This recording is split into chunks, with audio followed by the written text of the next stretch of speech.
तो शिवसेना क्या इस वजह से नहीं बोल पा रही?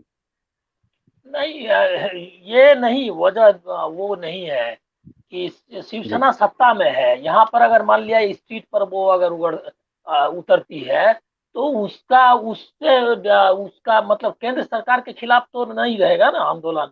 आंदोलन तो हो जाएगा स्टेट गवर्नमेंट के खिलाफ, तो अपने ही गवर्नमेंट को क्यों वो ये करे। तो रणनीति के तहत मुझको नहीं लगता कि शिवसेना कोई कमजोर पड़ गई है। मेरे ख्याल में महाराष्ट्र में सबसे अगर मजबूत संगठन है किसी पार्टी का, तो वो है शिवसेना। शिवसेना का है संगठन, और इसके अलावा सबसे मिलिटेंट संगठन है। और उनको कोई दिक्कत नहीं है, अगर आज वो कॉल देंगे, अगर शिवसेना के नेता अगर कॉल देंगे, तो वो उसका तुरंत ये होगा, असर होगा। कल बंद कर सकते हैं वो, अगर सत्ता में नहीं भी रहे तो भी। लेकिन उन्होंने एक, अगर वो अपने ही मतलब राज्य में अगर करेंगे, तो मुझको लगता है रणनीति के तौर पर उन्होंने अभी वो नहीं किया है। दूसरा ये है कि बीजेपी के अगर सांसदों के मतलब जैसे कि राणे के खिलाफ हुआ था, अगर ये सब करेंगे तो उनको खुद कठिनाई होगी, और बीजेपी को मौका मिलेगा डीस्टेबलाइज करने का यहाँ के गवर्नमेंट को। इसलिए मुझको लगता है कि रणनीति के तौर पर शिवसेना रोड पे नहीं उतरी है, या इवन नवाब मलिक के मामले में अगर एनसीपी नहीं उतरी है, तो उसके पीछे भी यही समझना चाहिए। ये आप, मुझको लगता है कि ये नहीं सोचना चाहिए कि शिवसेना जो है कमजोर पड़ गई है। दूसरी बात मैं ये कहूंगा कि ईडी का जो जिस तरह से वो चुप करा दिया उन्होंने राज ठाकरे को, ईडी के बाद से राज ठाकरे का बदलता गया, और अंत में तो अब वो बीजेपी की भाषा बोलने लगे हैं। तो वो स्थिति हमको लगता है कि संजय राउत के साथ नहीं आएगी। इसीलिए कि संजय राउत फाइट करेंगे, क्योंकि उन शिवसेना एक मजबूत पार्टी है, और उसके वो लीडर हैं, तो उनको और उनको समर्थन है अपनी पार्टी का।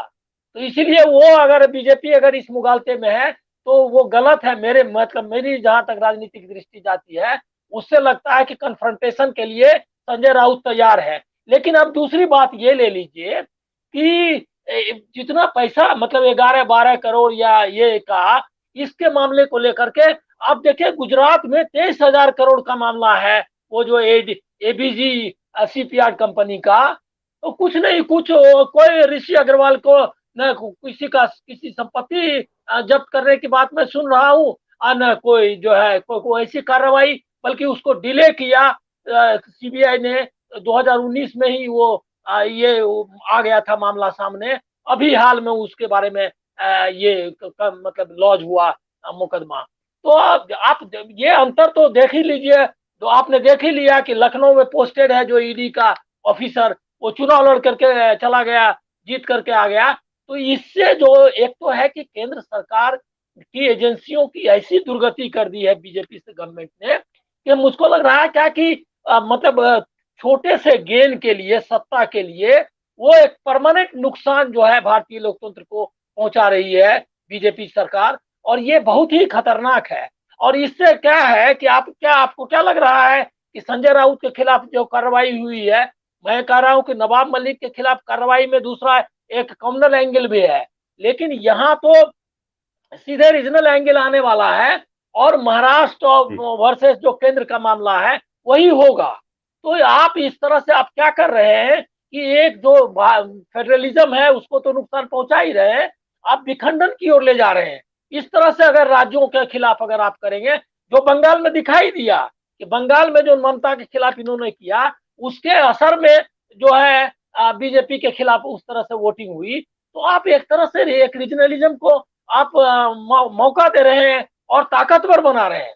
बल्कि मैं तो ये कहूंगा कि इस बीजेपी की इस कार्रवाई से सब, जो आपने कहा है कि शिवसेना को निपटाने का नहीं बल्कि मजबूत होगी शिवसेना, ऐसे अगर कदम बीजेपी और ये उठाएगी, जिसको उनको मौका, उनको कोई उनके सामने अभी ऐसा कोई मुद्दा भी नहीं था, उनको मुद्दा दे रही है कि वो जो है केंद्र के खिलाफ और मराठी अस्मिता के बारे में बात करें।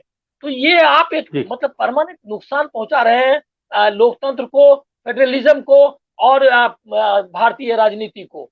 तो मतलब मुझको लग नहीं रहा कि ये लोग किस तरह से व्यवहार कर रही है बीजेपी की सरकार, मोदी सरकार। ये मतलब बहुत ही खतरनाक है। और ये इसको जो है ये सिर्फ करप्शन और इसका मामला नहीं देख लीजिए, आप देख लीजिए ना कि कौन सा करप्शन में एक भी ऐसा कहीं हुआ है कि विपक्ष में जो है वो सब करप्ट है, अब बाकी आपके यहाँ कोई करप्शन है ही नहीं। इस मामले में मैं मनमोहन सिंह को कहूंगा इसकी इस बारे में चर्चा करनी चाहिए। इतनी मेमोरी जो है मीडिया की कम हो गई है, उसकी याददाश्त इतनी कमजोर है कि कोई तुलना भी नहीं करती है।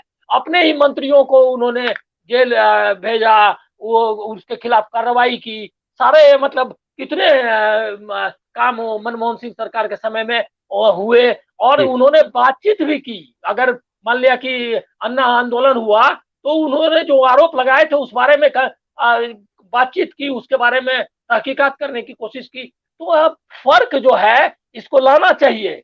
ये जो है ये कहने से काम नहीं चलेगा कि पहले की सरकारों में भी ऐसा ही होता था, ईडी का इस्तेमाल, सीबीआई का इस्तेमाल। बहुत फर्क है और उस फर्क को हमको चिन्हित करना चाहिए और वो नुकसान जो ये फेडरलिज्म को कर रहे हैं उसके बारे में बात करनी